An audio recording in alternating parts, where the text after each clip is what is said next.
Göz koydum illerin uzun yoluna, yavaşça yetirik ömür sonuna. Hatire defterim feleğin oyununa, sessizce boylanır indi cavanlık. Kaynar ömür yeli harda kaldı, saçlara den düştü, yollar kısaldı. Zaman çiçeğimiz vaktsız saraldı, hazin bir payızla doldu cavanlık.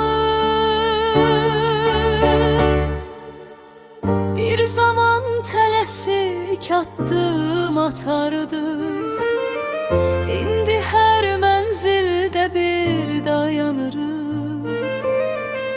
Çevrilip vere güler günler sayırım. Yürekten çekilen dağdı cavanlık, yine de şükür var ah saçlarımda. Büyük bir mena var her adımımda. Ah çekse kocalık geçmiş yolunda, her anlar içinde yaşar cavanlık.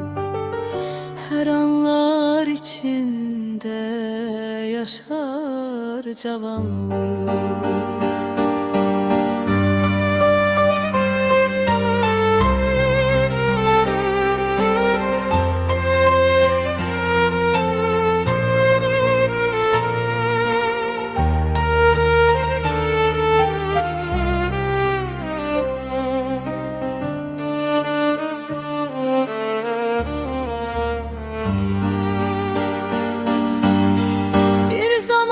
Telesik attım atardı, indi her menzilde bir dayanırım. Çevrilip verekler günler sayırım. Yürekten çekilen dağdı cavanlık, yine de şükür var ah saçlarımda. Büyük bir mena